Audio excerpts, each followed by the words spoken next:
It's time. It's time.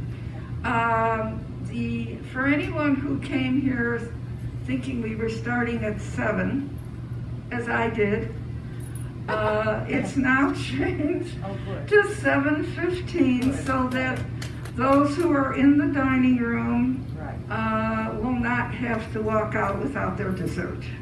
Dessert is important, right? They're just desserts. What did you say? They're just desserts. Just desserts. You're right. Touche. Okay, a couple of housekeeping things. Please turn your phones off in respect to the speaker. And the rules and regulations are everyone must have a mask over their nose, over their mouth. If you don't have one, I have one.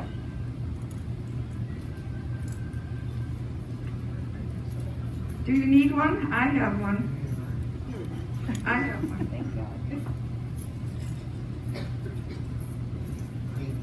You're welcome.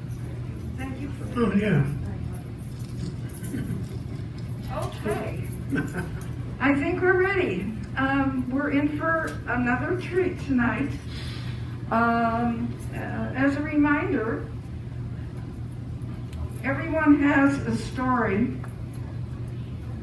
Occurs twice a month, the second and fourth Monday of the month, now at 7:15. We may have to make some adjustments in December, but when that comes on, we will do it. Next Monday, in the same location, we have What's in the Bag. And if you haven't participated, it is fun. People select an item that's important to them and bring it in a bag. And a team, when I think last time we had 3 teams, try to guess what is in the bag by asking questions that can be answered by yes and no. Is it alive? Is it whatever? It's a lot of fun, and it's next Monday at 7:15. All right, now for our guest. Ed Dobrinsky has lived here about a year. Year and a half. Year and a half? Maybe one. Okay. And with his wife, Charlotte, who has her own little story. Let's start a little bit with Ed's background. Do you need a mask, sir? I have some here. He's putting it on. Okay. He's putting it on. Thank you. Okay, Ed, you want to tell us where you were born? Excuse me. I was born in Hazleton, Pennsylvania, and then I moved down to another mining patch because my father had to go to work in New Jersey. Oh, okay. Well, maybe that was the start of your being in many different states and different places. Maybe that was the start of it. I understand you had a brother. Yes, he lives in New Jersey. It's a small town. Okay, so he stayed in the East. Yeah. And that, I believe you went to school, grammar school or high school in New Jersey. Yeah, it was a Catholic high school. Both Okay. my brother and Okay. Yeah. But when it was time to go to college, you didn't stay in New Jersey. No, I could have if I applied to Jersey City. There was a whole bunch of Jesuit schools in the country, and they have a co-op program. Uh-huh. So after your sophomore year, you work for like 3 months, and then you come back and go to school.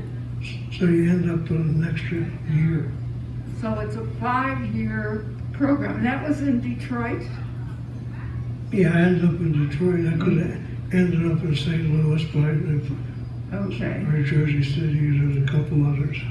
So in 1961, you graduated. Correct. And then what did you do? Well, I ended up at the University of Detroit. That's where I was selected. When I graduated high school, I went to Detroit U because for their program.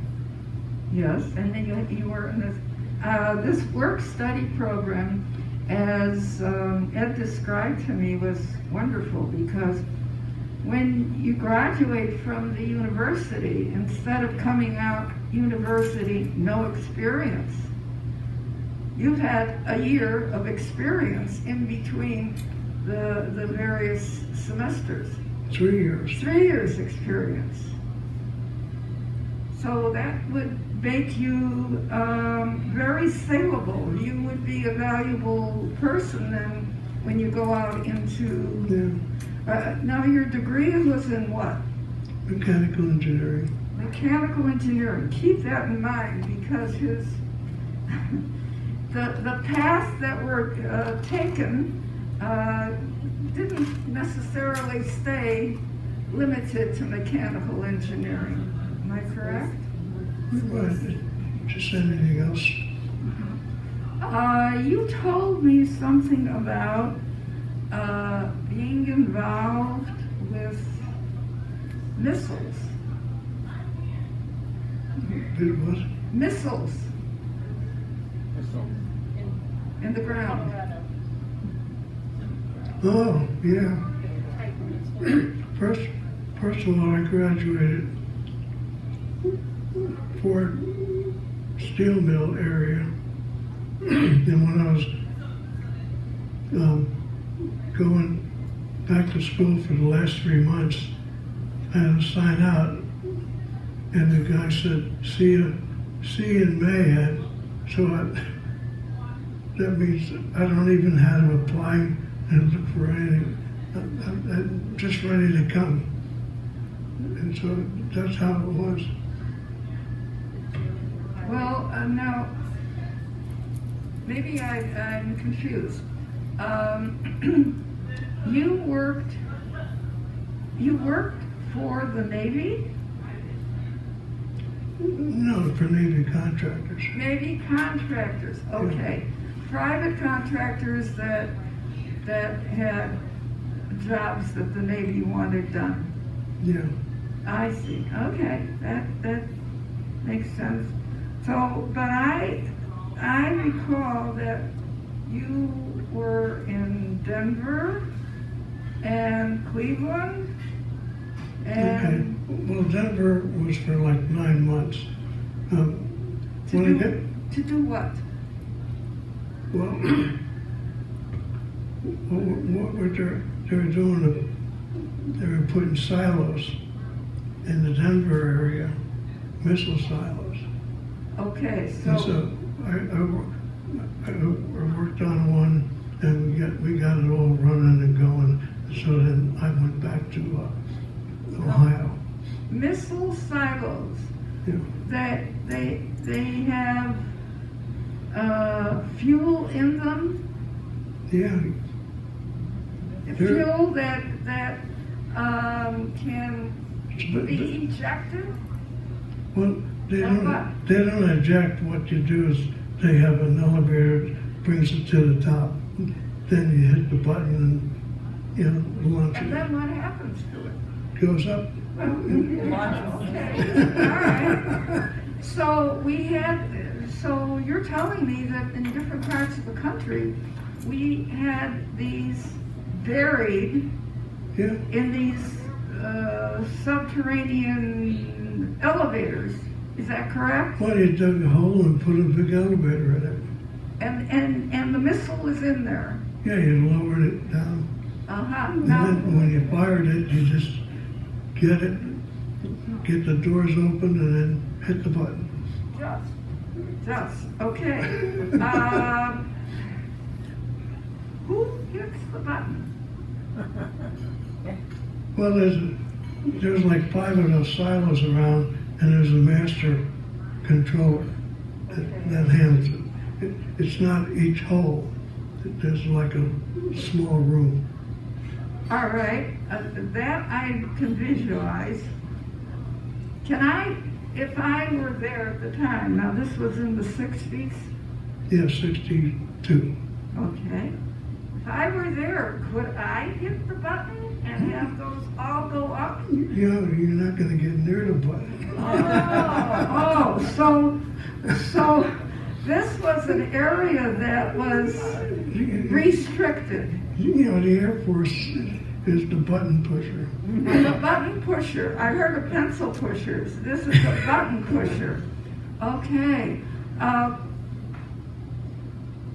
How did you, so as an engineer, as a mechanical engineer, you were involved in the building and placing of these elevators? Well, there's a couple hundred people working. Well, I didn't think you did it all alone, but I mean, that's the mechanical engineer part of it. Right, and electrical and all that stuff. Okay.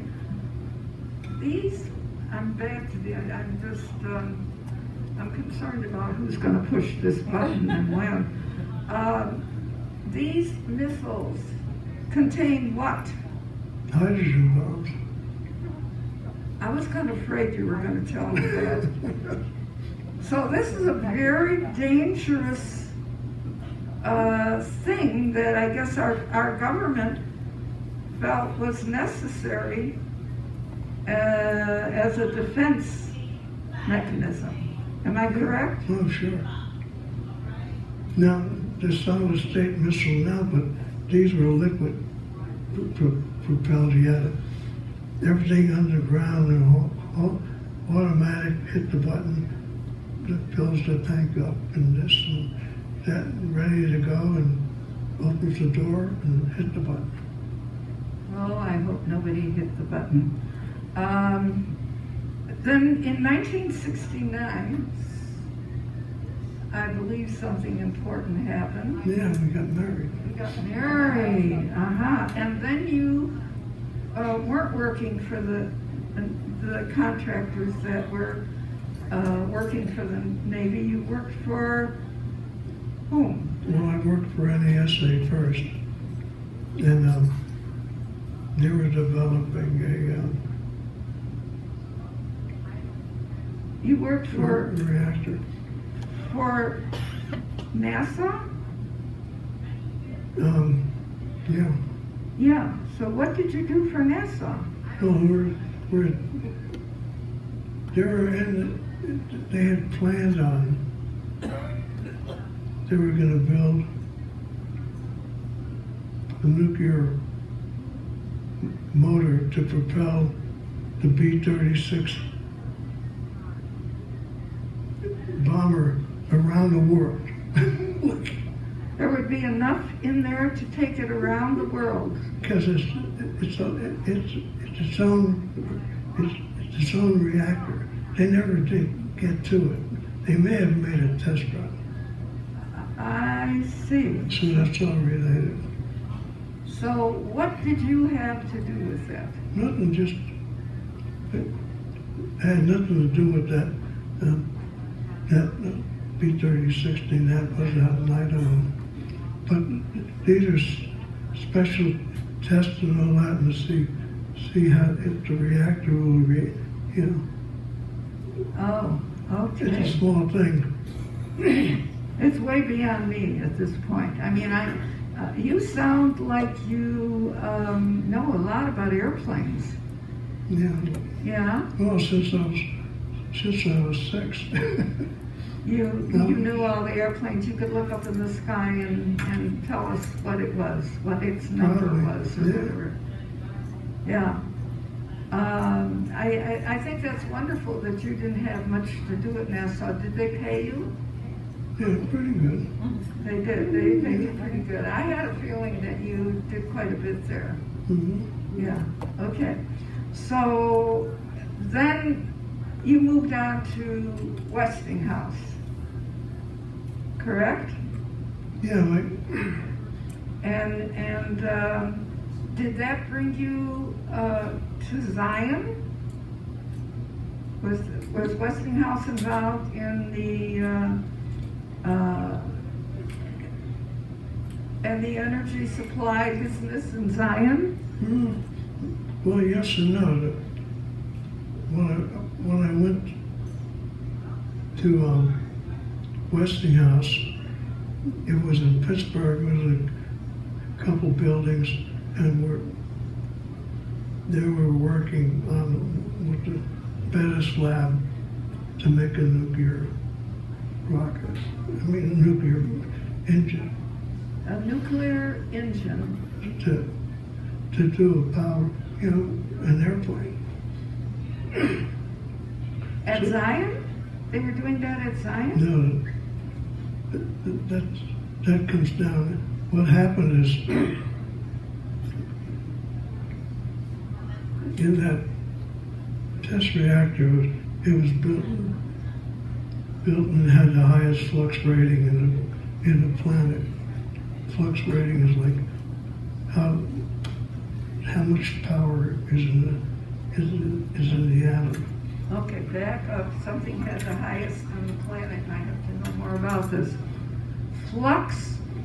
Yeah. Flux, what did you say? Well, it's like a flame, but it's not a flame. It's invisible. It's flux. Charlotte, can you tell me more about that? I'm lost, and I like science. I think what it means is the amount of power when the atom splits. Is that it? Yeah. So we can hear you. Thank you. He never told me very much. He always used to say, if I tell you, I'll have to kill you. But I think what he's trying to say here is that the flux is the amount of power exerted when the atom splits. Is that right? That's all I know Thank you. about that. That's 100% more than I knew, so thank you very much. How long did you work for Westinghouse for quite a while? Is that right? Well, the first time when I come back to Sandusky, I worked for NASA. And then from there, it's go to Westinghouse and places like that. Okay. Now, I have down here that you told me that you were in Denver, Colorado. Well, that's the first time. That's the one put the missiles in the hull. That was the Titan missile A site. Titan missile. I see. I recall being in Tucson, Arizona, and we were able to visit a missile site, Yeah. and it was amazing, fascinating, and awesome. Like the kids say, awesome. Right. We went below ground, Mm-hmm. and there were 2 desks that were far enough away that the person sitting at one could not reach the other desk. Oh, yeah. Well, I wasn't in the control room. Uh-huh. And we were told that in order for the missile that was no longer there, but when it was there at one time, 2 people would have to both press a button. Yeah. Is that kind of a... Well, I'm not related to that because I had left there to go back to Sandusky, Ohio to work for NASA. who is that? National Air and Space Agency or something like that. National Space Agency? Okay. And for them, you were doing what?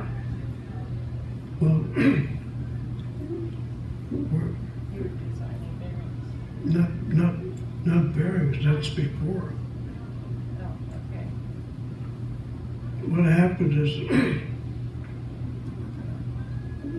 I passed my exams and all that, but But that was to what? Operate the reactor? test reactor, yeah. I see. Oh, and you said something about passing an exam, and I think you told me something about someone you worked for, your boss, who had not passed the exam. Is that correct? Right. And he was your boss. He was an ex-carrier pilot or officer and all that. Anyway, he noticed that I was single, and he didn't think that was right. That's a true story. And so, anyway, one day I come in, there's a time where, copiers are coming out. Well, there was only one in that reactor site. And my personal boss, he went in, I think he had a fictitious church or something like that, I swear. A fictitious what? Church, some kind of church. Oh, okay. So anyway, he went down and he took all the copy paper, because the big guys, the only guy that had a, He took the copy paper oh yeah, to use for, he has some type of religious group. For his own personal. oh, personal use. Oh, and this, So anyway, the Navy guy, that ran the reactor, he calls me in, and he's gonna yell at me. And he says, "You took my copy paper." And I said, "No, I didn't." This leader of mine, I think he had some type of go-gooder thing or something, he took it. oh, And okay. so the big guy automatically says, "Hey, let's discuss it." It is, "Hey Ed, what'd you do with all the copy paper?" So you were accused. Automatically. And so then, that was kind of the, set the, Yeah, but the thing was, you weren't there. that's true He too. was, yeah, he wasn't even at work then. So that seems to me that there are many industries that kind of thing can happen. Now, in total, I don't know if I remember correctly, but you said you worked 42 years in power plants.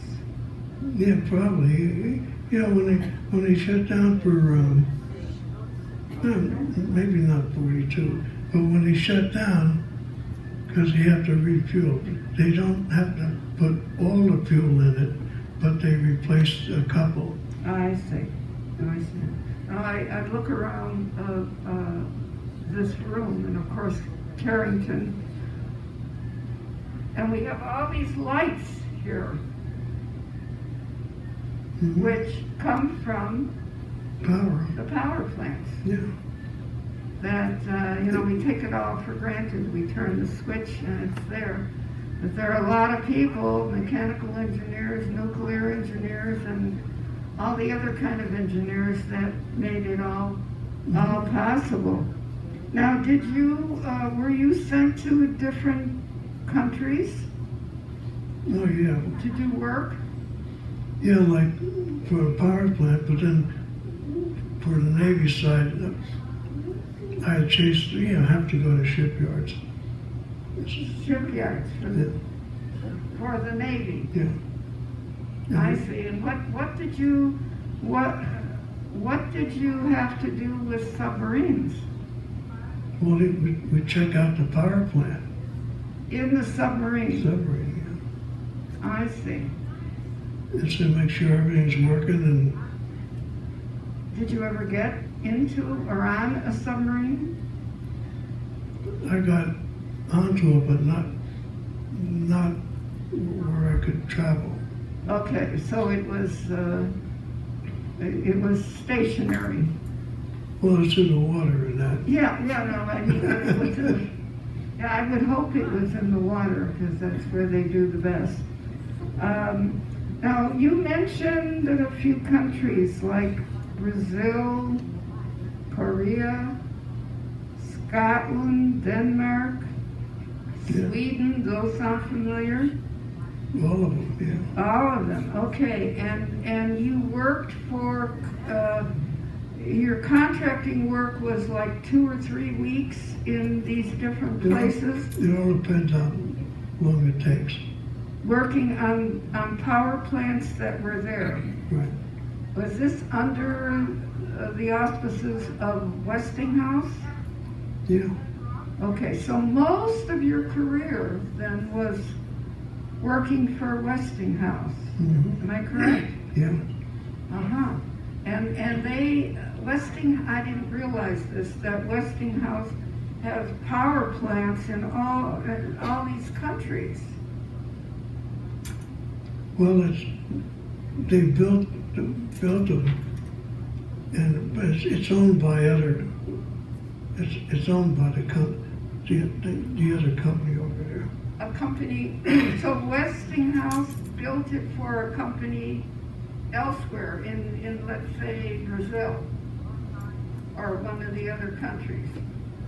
Well, there's a lot of countries, I mean, But because you worked for Westinghouse, you had to service those? yeah, or inspect. Yeah, basically inspect them. I see.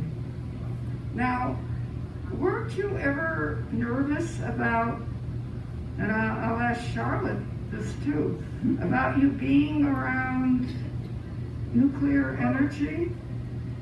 Was this a concern? Was it?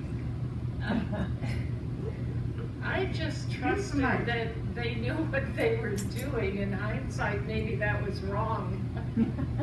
I mean, it sounded to me like you should be wearing a lead shield all the time and, a helmet or something like that. Well, he did have to suit up to go into the reactor.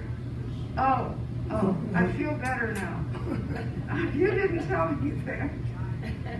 I see. And where does the enterprise come into your life? Well, normally, we had a company that trained the Navy guys that were out in Idaho. Wait, I didn't understand that. Say that again. We trained the Navy guys that was out in Idaho. We had executive power plants, and we were checking for damage and all that stuff. And so I'd go to Idaho a lot. Idaho? Yeah, because there's a big station here. It's about 300 square miles. 300 square miles Yeah. in Idaho? Outside of, Are you supposed to tell us all this? oh, Okay. no, it's there. It's there, and it's known that it's there. Yeah. Because I would think that with all these reactors and these, No, well, there's only one or two training reactors. They're the actual reactor, but for training the sailors. okay, if you say it's all right, that's okay. All right. But it's true that he did get onto the Enterprise with some sort of, I don't know, inspection, wasn't it? Yeah, And then they actually flew him off to bring him home. not the Enterprise, no. That's another story. Oh, excuse Now, me. didn't someone in your family either get on the Enterprise? You weren't able to go on, Charlotte, or was it a submarine?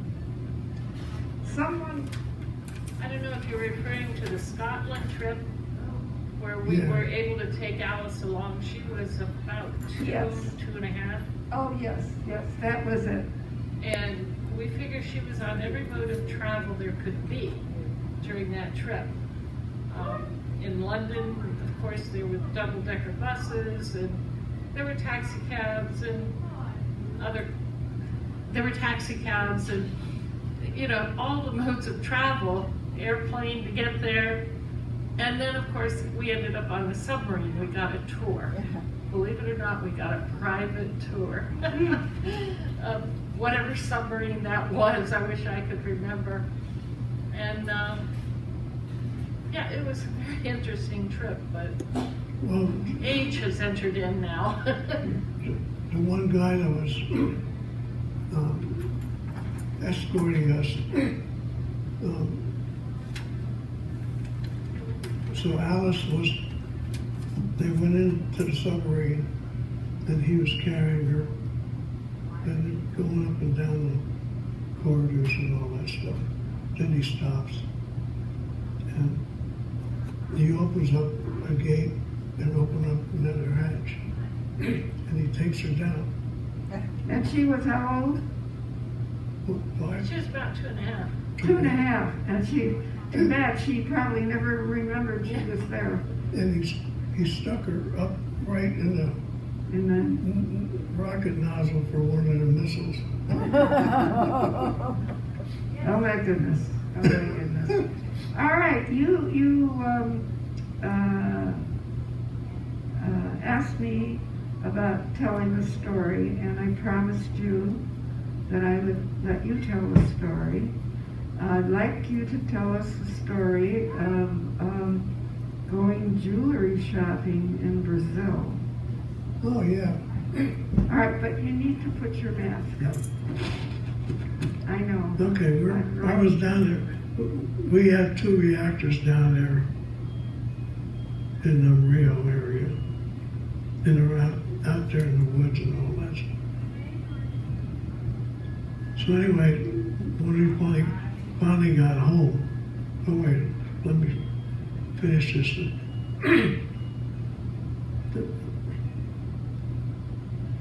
When you got off the airplane, they gave everybody, do not, especially the women, do not take jewelry to the beach. All right, so we now hear the word jewelry, and we get a sense of it might be dangerous to be showing jewelry. Right. Okay, so what did you do? Well, What did they do when you went shopping? When you went in the store to do some shopping. yeah, okay, this is while me and like 7 or 8 guys, so we had an Impanema Beach hotel, and we stayed across the street from the beach. And so one day we were going to hang out for 2 days or something like that. So I walked along the beach and looked back at the hotel, and it's loaded with rifles. If you want to believe that. So the police are going to, you try it on the beach, you're going to get it. So anyway, a day later, like 8 of us go shopping. So we walk 2 blocks for the jewelry store. And then we go in the store, and now there's like 6 or 7 of us. And when they're shopping and shopping and shopping, So we're ready to go home.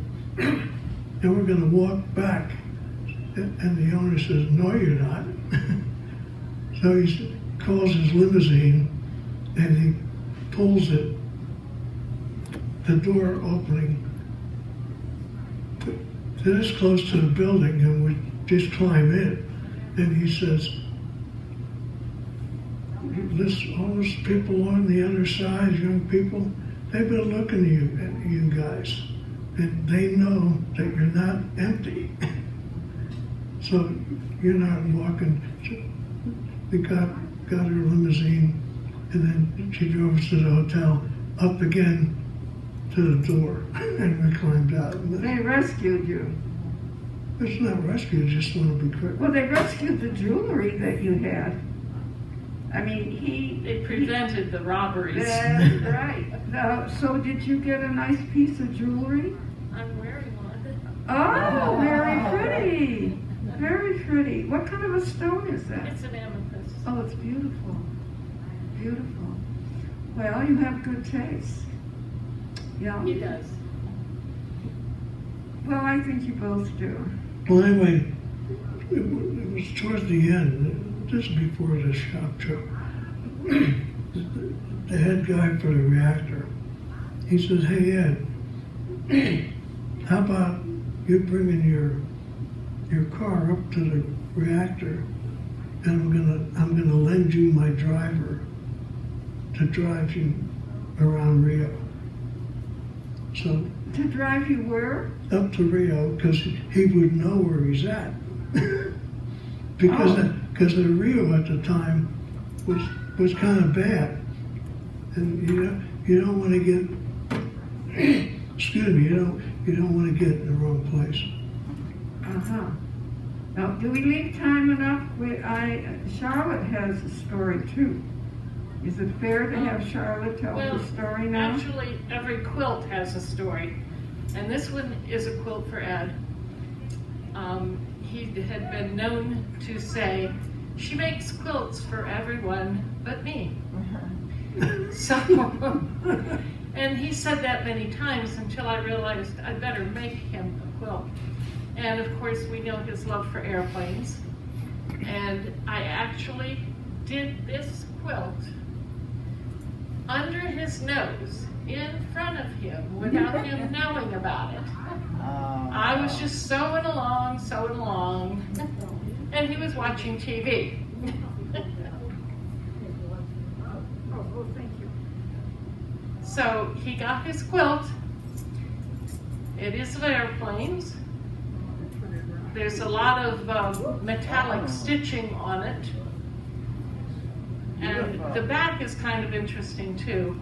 All right, we'll show because if people in the back may not be able to see the design of the intricate design of the stitching. Oh, I see the metallic around right here about one of the planes. My goodness. Each block is made with different prints to get the overall effect of an airplane. And I named the quilt Not for Everyone Else. Let's turn around and show that. Let's turn around and show that. Oh, wow.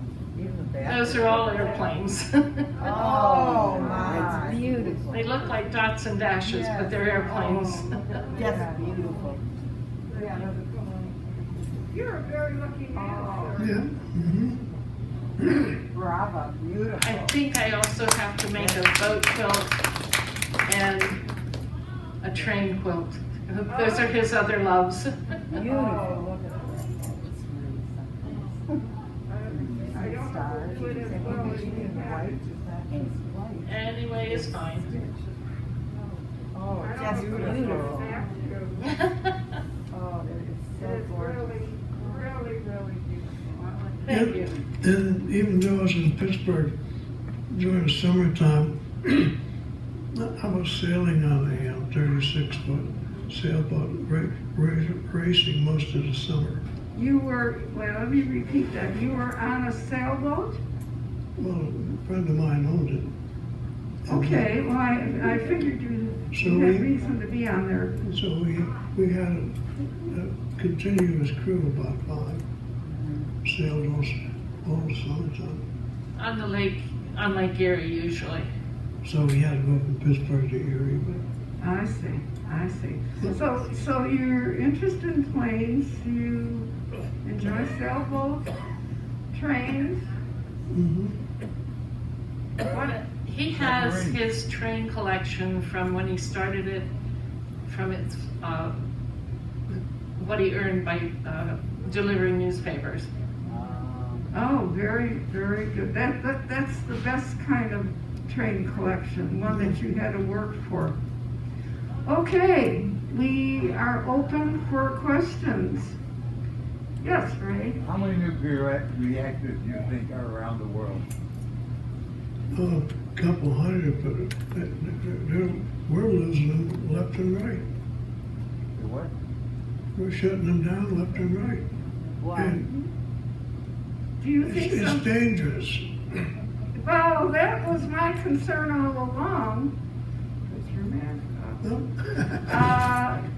That you were near these reactors. I mean, what if there was some leakage?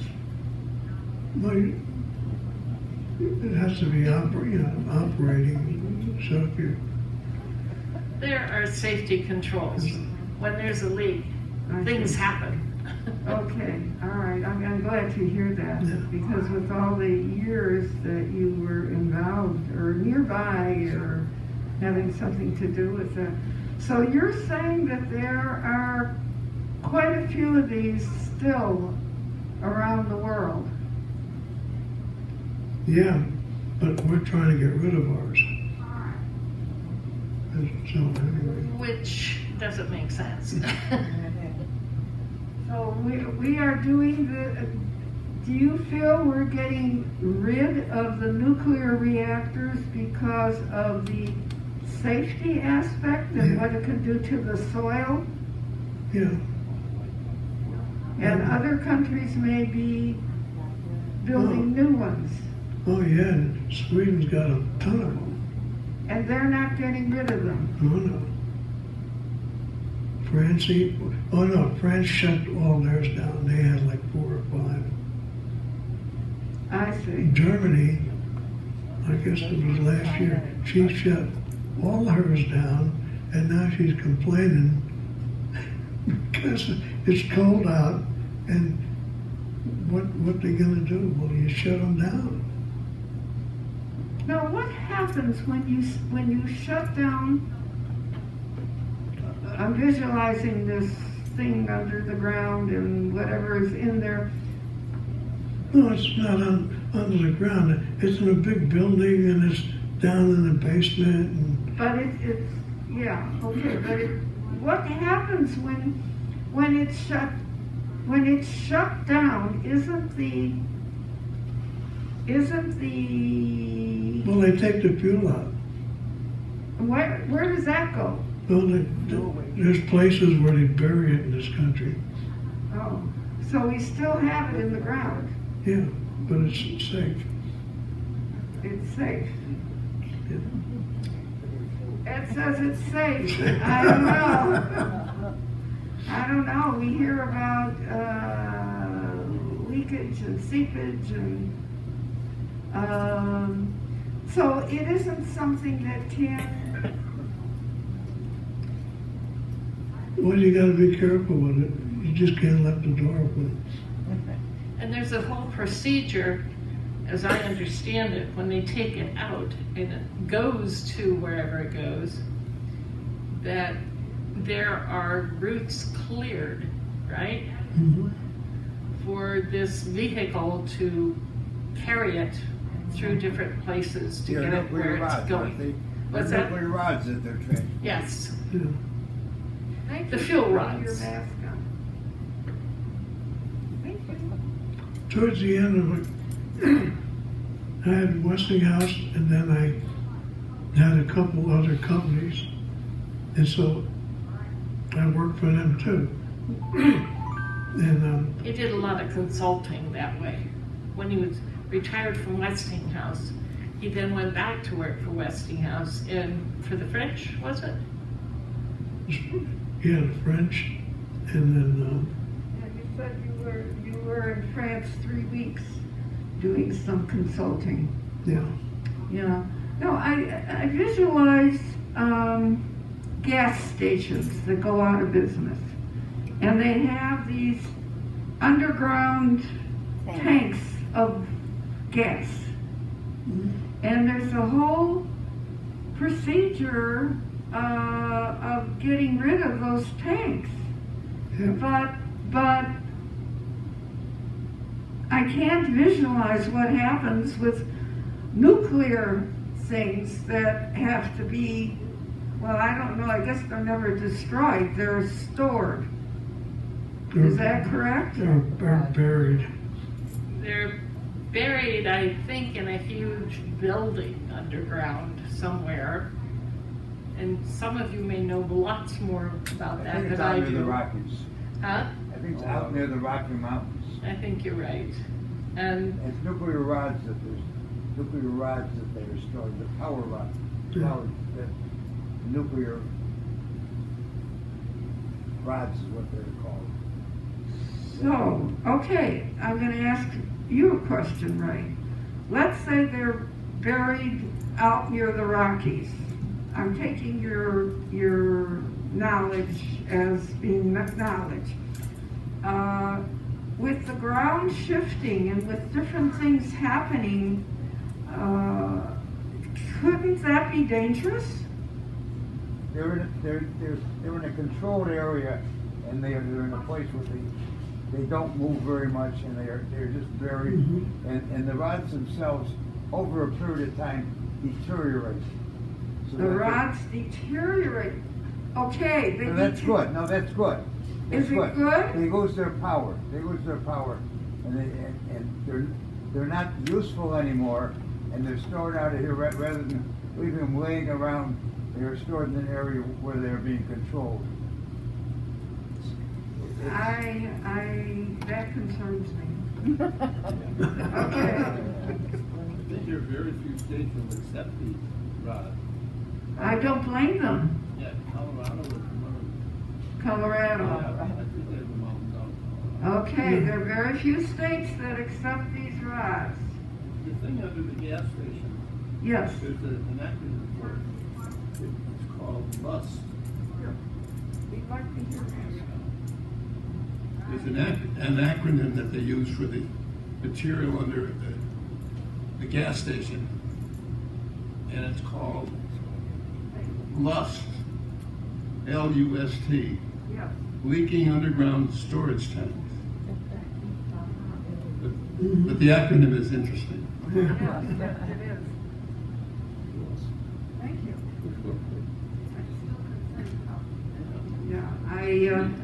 Yeah, as one who cares about the environment, I mean, these things, anything that we've added to the environment that modifies it is a concern.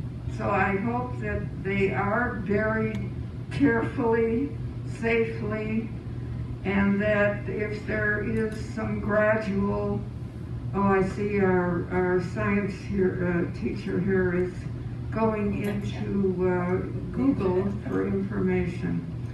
But any other questions? Yes.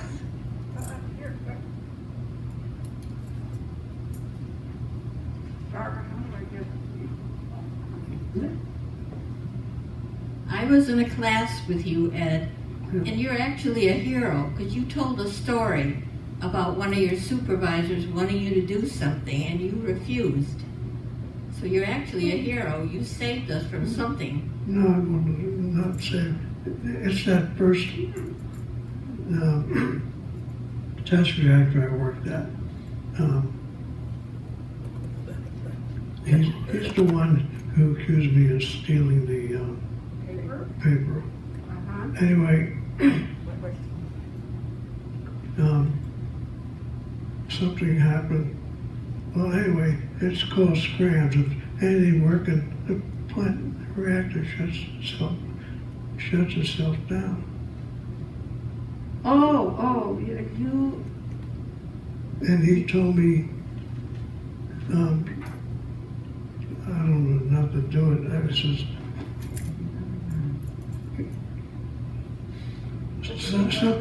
something happened one night.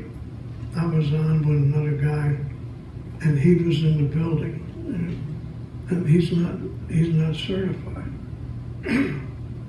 And he tells me to restart. yes, I did forget that you had told me that, Wait, okay, that there, Wait, one other thing. he was not certified and he was telling you to do something that Right. could be dangerous. Well, this is the one. Remember, earlier in here, he accused me of stealing all the. Yeah, so I see you have a good relationship with him already. So anyway,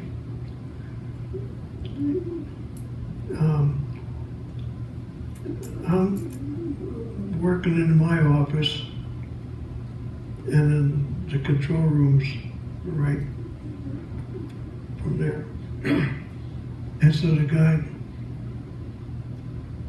got an alert that something's going on. Is this the supervisor got the alert or somebody else got the alert? No, the regular operator. So I'm in my office, so I go back in, and the guy says, should we try to recover? And I said, no, let it go, because the special control we had was the only one like it in the world. And in fact, it's in the museum now. The reactor's supposed to shut down in like 2 seconds. Because there's a problem. Yeah. Yes, okay. And so he comes out of where he's at, and he says, yeah, you got to start up. I said, hell no. So he gets all upset, but the idea is that instrument was the first solid state power detector for the reactors in the country. That was the first Special solid state control system control system for power plants, for the for world. reactors For the world. in the world. Yeah, so now it's in the museum in Mexico. So, okay, but he said start it up, and you realized that that was not the thing to do. No, I told him, well, the guy wasn't going to do it, but he was just like that. Okay, but you told him not to do it, and he didn't. No, he couldn't do it, but he said, well, hey, yeah, pick it up. I said, no, not according to the rules here. It was 1 second late in shutting down. We had a big thing there. And so the machine is out in Mexico in the museum. So anyway, I come in 2 days later. They actually took the core apart and they were fixing it. Oh my! What would have happened if you had followed, or if what he wanted to do would happen? Well, I'd go to jail. You would go to jail. Yeah. Because he's the certified one, his boss wasn't. Oh, there's where the certification comes in. So I see. So actually, you had to make that decision. Mm-hmm. So they shut it down, and by Sunday they had it back going. Well, when it was safe. Yeah. Yeah. Our research editor here. Yes, you Okay, what did Mr. Google say? Okay, the statement here, the nation's spent nuclear fuel is initially stored in steel-lined concrete pools surrounded by water. It is later removed from the pools and placed in dry storage casks that are made of steel and concrete and other materials used for protective shielding. And then evidently it's moved to areas where it's going to be left there permanently. The nuclear rods themselves that cause the whole reaction and cause a plant to operate and create power. Does it say which states accept this? I know he's correct. Colorado is one of them, and the other. I hope it's not Illinois. And when they move through Illinois and states like that, they move under special conditions. They don't move these things around randomly. It's a whole process. Because they're so dangerous. Because this is nuclear power. Okay. I'm a worrywart, so sorry about that. But I'm proud of what you did, knowing that it was the right thing to do, the correct thing. Yeah, because I ain't going to jail. Well, that's why you're here now. They wouldn't have released you. So even though he was over you, you were the real boss because you were certified. When it comes to operating, yeah. Wonderful. Well, we're very proud of the work that you did, and we're just delighted that you brought this here. It's beautiful. And if you come up close, you'll see the metallic outlines of these various airplanes. This is a beautiful, beautiful thing. Can You have another story? this is important. All right, if you put your mask up, we will consider it. All right. Okay, This is it. this This is is it. Shara's, All right, you have a nice okay, Shara's pregnant. And Not now. Not now. the first one, and I have to go to Idaho for the Navy to just test reactors or teaching reactors out there. Okay, so you're in Idaho. She's pregnant. Is that right? Yeah, I want to get the setting here. okay. So anyway, I got out with a Navy guy, excuse me, and say, hey Bill, I gotta be in Idaho at the test reactor out there Tuesday. And I said, my ski club this Saturday will be traveling to Denver. From wherever you were in Idaho. Sandusky. I Cleveland, Ohio. And so I fly out there with him, and then we land and go to Denver and go to Aspen, and they let me have I didn't have to pay room to sleep, because the idea is Sunday, I'm going to ski Sunday, and Monday I got to go back to Denver and up to Idaho. Mm-hmm. And Bill says, hey, that's all right, you know. So anyway, that's what I do. And so I ski Sunday, get up Monday, travel from Aspen to Denver, and then go to Idaho. And the guy greets me. He said, hey Ed, you should have called.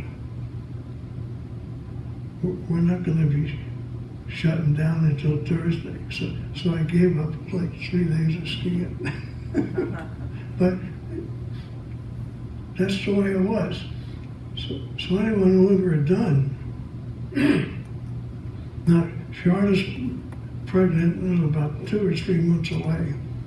So anyway, I'm done, and the Idaho thing is out in the desert, and it's 2 o'clock in the morning. And man, it's snowing, sleeting, whatever you call it. You can't even see. So, yeah, the guy at the reactor says, "Hey, you're not going. You know, we'll get you something." So he says, "There's 2 like shacks or things. So you take one of those rooms. Take what? You know, go sleep in one of these rooms." Oh, okay. And But because the weather was bad, you couldn't get back to your hotel? oh yeah, you probably couldn't even see. Oh. So anyway, I start to go to sleep, and another lieutenant shows up, and he says, "Hey, that's mine." Well, there's only 2. He says, "Well, why not?" No, this is mine. Okay, so I change, you know, walk like from here to there, and wake up in the morning and do all that stuff. And it turns out I've been sleeping in Admiral Rickover's quarters.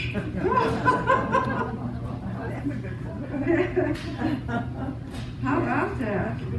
So anyway, now, Did he find out? huh? Yeah, Did he there. find out? No, he's not there. But it's just a private room. So anyway, now I'm going home because Char's pregnant. But You're still pregnant, Still, Charlotte. not It's a again. long- It was a long pregnancy. But I have to do something else.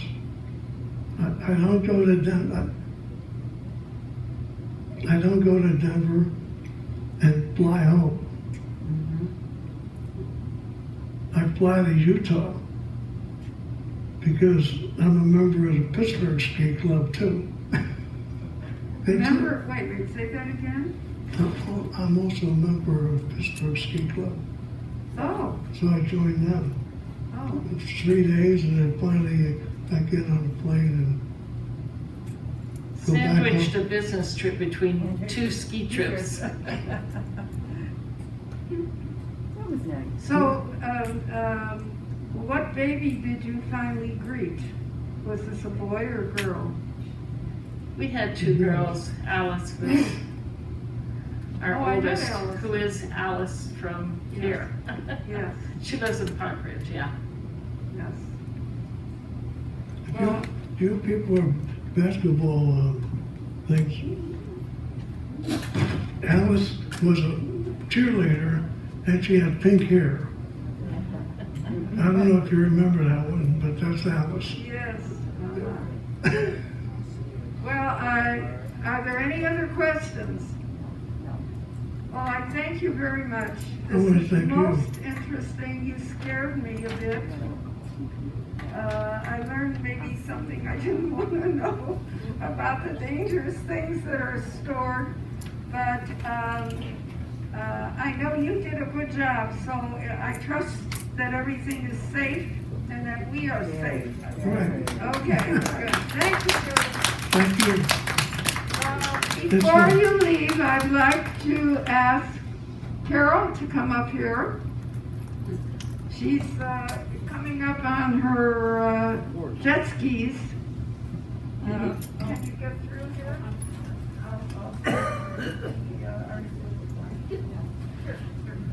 Thank you. I just wanted to tell you that we are starting a group called Imagination Transformation, and we're having nothing but fun, using your voice, your body, your imagination, and we laughed a lot. Today I only had 6 people, but I want to recruit more because it's fun, fun, fun, till Daddy took the T-Bird away. Anyway, we're having fun, we're laughing, we play different characters, we play theater games, and I'm missing people because the more people we have, the more fun we can have. So y'all come, it's Monday at 2 o'clock, and we'll go as long as we have people, and more people are welcome, and please come. And today we had a little scheduling mix-up, but hopefully we won't have that again. So we're in the ping pong room, and that's on the 3rd floor. And come if you want to play theater games, laugh, and also maybe if we're good enough, we can work it into a performance. So y'all come. Bye. May I call it something like improv? Yes. Oh, because imagination it is imagination, but I think more people know. Let me explain improv. Improv is when you don't have a text and you just get up as a character, and then people make suggestions and then you go for it. And it could be funny, it could be serious. Anybody ever go to Second City? Sure. Have you heard of Second City? Right. So not that you are going to be the actor. We could be Third City. Yeah, we could be, that's exactly right, Third City. So if enough of you come on, your husband was there, tell him what a good time you had. I'm in the group. Come up here and tell him. No, it's all right. Okay, I'm in the group. Put your mask up. Put your mask up. Tell them what a good time you had. Must I? Yeah. Oh, gee whiz. We're having a wonderful time because it's a lot of improv. Carol comes up with ideas, and we have to follow through and use it. And we use our imagination as to what to say. And it's just come on off. It's a lot of fun. Okay. Carol, what time again? 2 o'clock on Mondays. On Monday. Every Monday at 2 o'clock in the ping pong room. And afterwards you can play ping pong. Thank you all for coming. We will be back here in 2 weeks, and with another very interesting neighbor of ours. We're all neighbors, so please come back. It's now at 7:15, and you never know what we're going to talk about. Bye-bye.